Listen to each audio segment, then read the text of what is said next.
Petite Lune regardait Théo et commencèrent à sentir de la tristesse monter.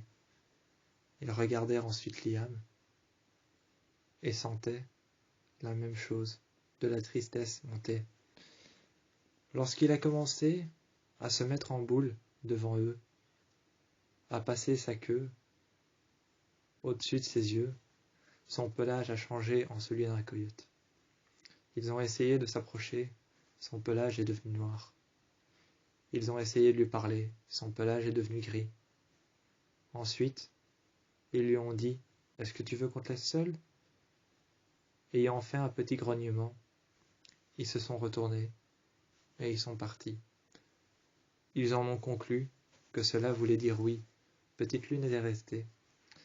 Petite Lune était restée à l'endroit auquel Théo l'avait ramenée, et son pelage était devenu blanc.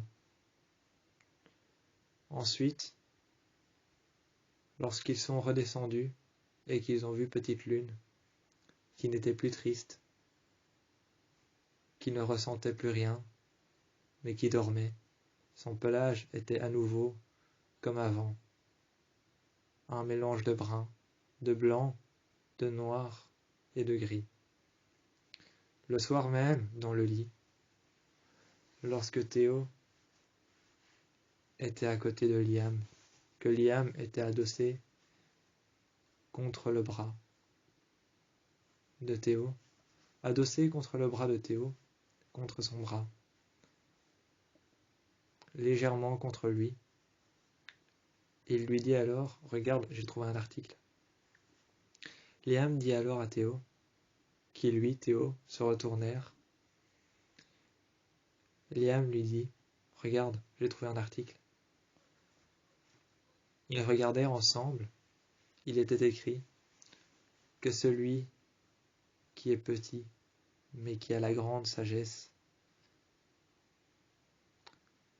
que celui qui ressemble à son père, que celui qui est similaire à ses descendants, que celui qui a les 4 fourrures, les 4 pelages, que celui qui est le descendant,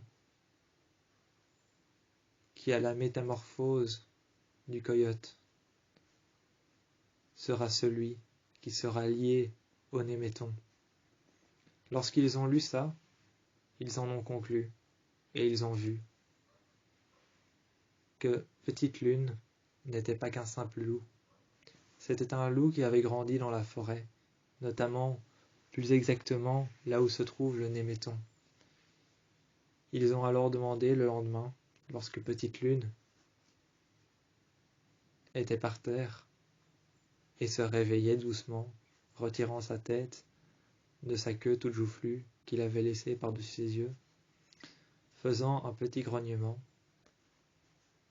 Théo, qui était dans la cuisine avec un couteau en main, qui était en train de découper du gibier, de faire couler le sang et de le laisser tomber par terre pour que Petite Lune puisse le boire, car Petite Lune aimait bien boire le sang.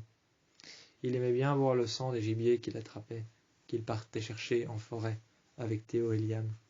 Il en ramenait toujours un, qu'il prenait dans sa gueule, et qui ensuite le soir il le mangeait. Auprès de Théo, auprès de Liam, le soir il le mangeait, il le dévorait avec ses petites crocs acérées. Avec ses petites crocs, ses petites canines, ses petites dents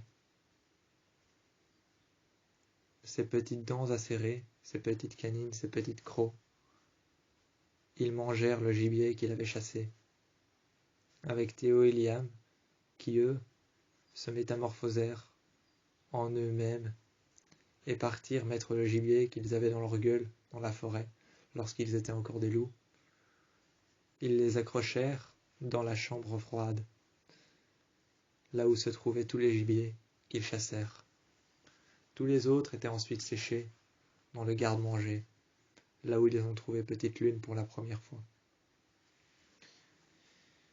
Petite Lune a demandé ce matin-là, « Pourquoi est-ce que vous me regardez ?» Petite Lune avait juste demandé « Pourquoi est-ce que vous me regardez ?» Liam s'est donc métamorphosé en un loup gris, aux yeux jaunes. Sur le moment, Petite Lune se demandait pourquoi il s'était métamorphosé, s'il avait juste une question à lui poser.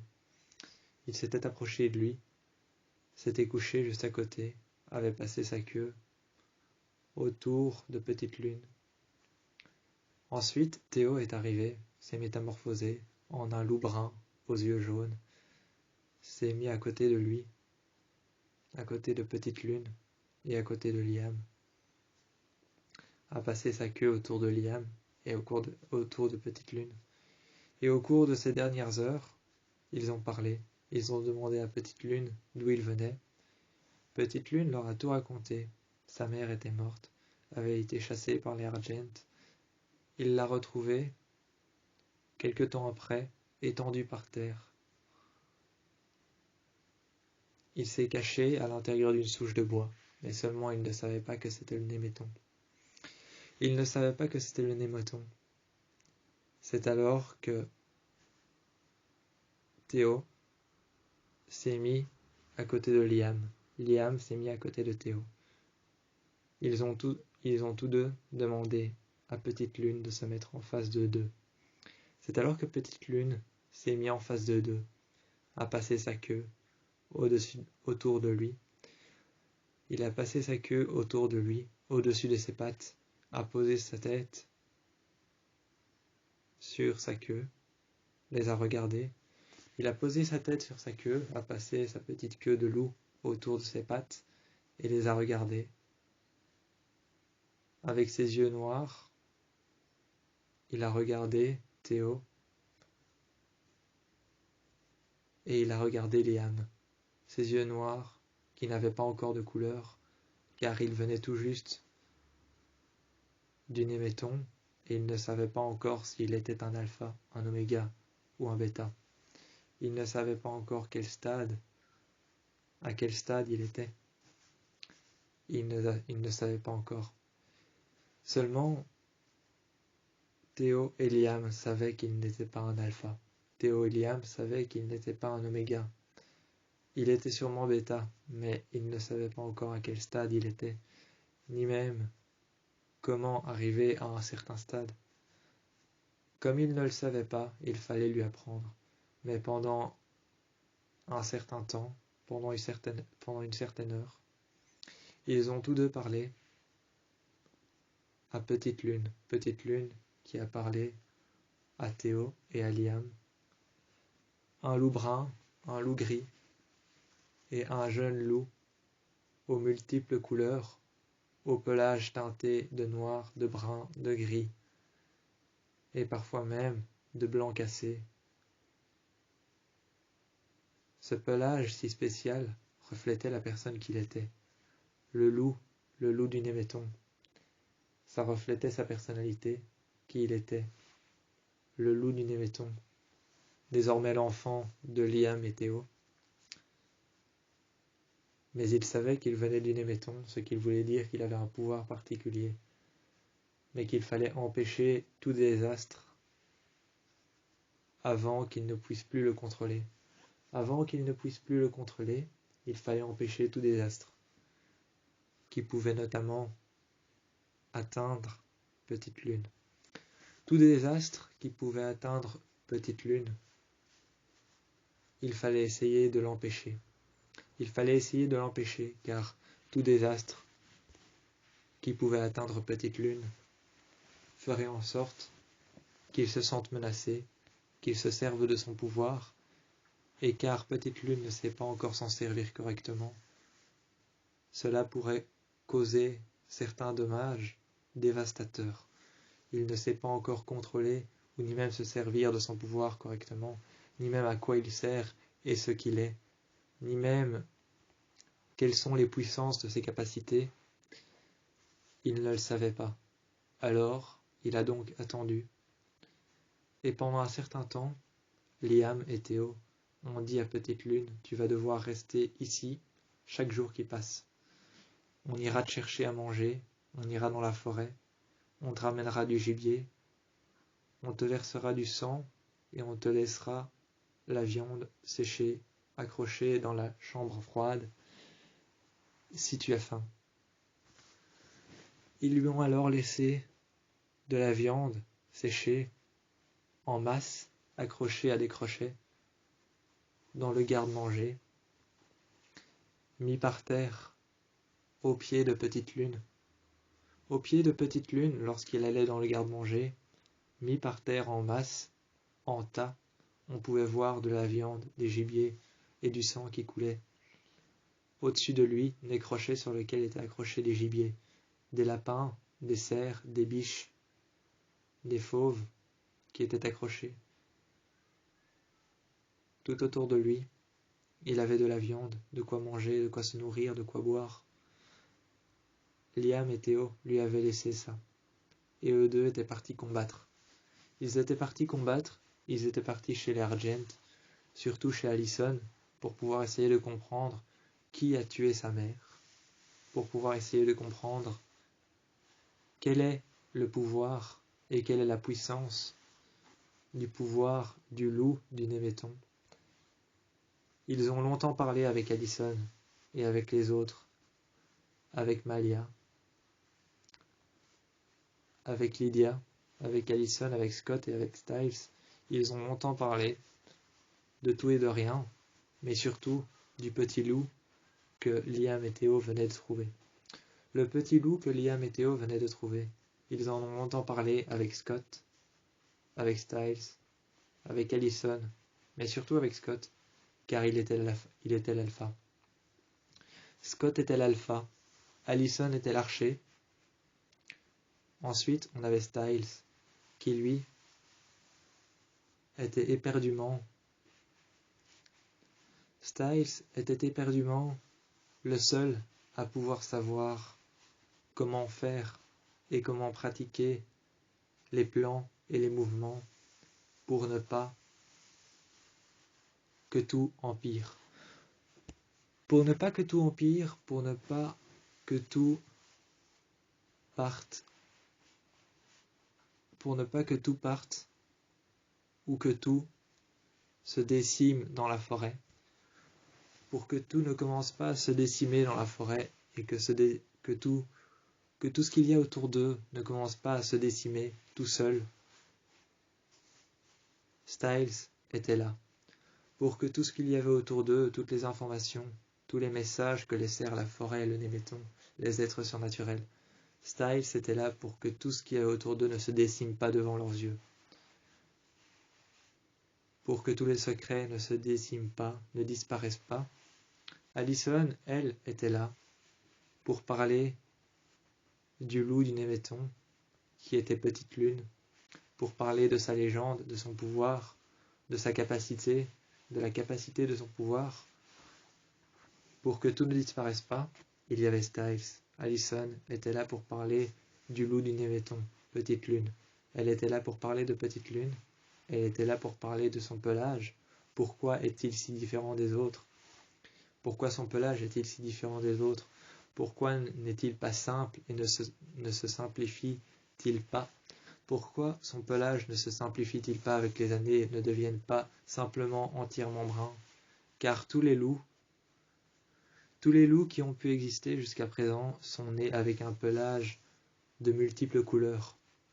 Et ensuite, avec les années, lorsqu'ils grandissent, soit ils deviennent gris, soit ils deviennent roux, presque bruns, soit ils deviennent bruns, soit ils deviennent noirs, soit ils deviennent blancs. Mais avec les années, leur pelage atteint une couleur particulière qui définit qui ils sont. Mais lorsqu'ils naissent, les jeunes loups, comme Théo, comme Liam, comme tous les loups qu'il y a autour d'eux dans leur entourage, Scott aussi en a fait partie. Scott aussi en a fait partie. Lorsqu'ils sont jeunes, leur pelage est de toutes couleurs. Leur pelage est brun, leur pelage est noir, leur pelage est blanc, blanc cassé, parfois à même la couleur du coyote, mais cela est extrêmement rare. Cela définit un pouvoir simple qui arrivera plus tard, lorsqu'ils grandiront. Quand on a la couleur du coyote, cela définit un pouvoir extrêmement puissant qui arrivera lorsque nous grandirons. Seulement, lorsque les loups grandiront, lorsqu'ils grandiront tous, leurs pouvoirs seront définis avec la couleur de leur pelage. Théo est puissant et sage. Il est puissant et sage, et il sait qui a tort et qui a raison, parce que son pelage est brun. Liam, lui, est puissant, a de l'assurance, et sait comment convaincre et comment faire pour ne pas se faire repérer. Il est discret. Il est silencieux. Il est calme comme une ombre, car son pelage est gris lorsqu'il se transforme. C'est comme ça qu'on définit les pouvoirs et les capacités des loups. Seulement, Petite Lune, lui, ne choisit pas la couleur. Petite Lune ne choisit pas la couleur de son pelage et la teinte de son pelage, simplement parce qu'il est encore petit. Il est encore petit et Petite Lune, lui, ne sait pas encore définir qui il sera. Sera-t-il noir? Sera-t-il blanc? Sera-t-il teinté blanc sombre? Sera-t-il brun? Aura-t-il la couleur d'un coyote? Ou sera-t-il encore brun foncé, brun clair? Cela ne dépend que de lui, de savoir quel pelage il aura. Lorsque Malia les a accompagnés pour parler avec Lydia de Petite Lune, le loup du Néméton, Allison leur a raconté la légende. Elle leur a raconté la légende et a raconté à travers le bestiaire la légende de Petite Lune, du loup du Néméton. Le loup du Néméton a toujours été un loup qui a perdu sa mère à cause des Argent de sa propre famille. Le loup du Néméton a toujours perdu sa famille à cause des Argent. Il a un pouvoir particulier, c'est qu'il ne choisit pas son pelage, que son pelage n'atteindra pas le noir, le brun, le gris ou le blanc, ou même le pelage d'un coyote. Son pelage n'atteindra jamais une couleur exacte. Son pelage varie selon les émotions. Si Petite Lune est triste, son pelage sera gris. Si Petite Lune a peur, son pelage sera brun. Si Petite Lune est énervée, est fâchée, ou a de la colère en lui, son pelage sera noir. Si Petite Lune se sent très bien, va très bien, et est très enthousiaste à l'idée de partir chasser avec Liam et Théo, Allison a donc prévenu et leur a dit que son pelage change selon les émotions. Et si Petite Lune part chasser avec Théo et Liam et est très enthousiaste à l'idée de partir, son pelage sera blanc. Désormais, ils avaient un enfant, Petite Lune, qui était capable de se cacher, capable de se camoufler, capable de savoir quand, où, comment, mais seulement grâce à ses émotions. Seulement grâce à ses émotions, il savait définir ce qu'il allait devenir. Un jour, ils avaient été combattre. Ensuite, ils étaient rentrés. Petite Lune avait peur de ce qui s'était passé dans la forêt. Ils ont compris que s'il avait peur, son pelage allait devenir comme celui de Liam, gris.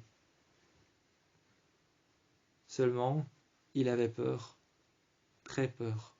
Ensuite, ses parents sont venus le rassurer. Théo et Liam, ses parents, sont venus la rassurer, se sont transformés en un loup brun et un loup gris, et lui ont dit qu'il ne fallait pas avoir peur.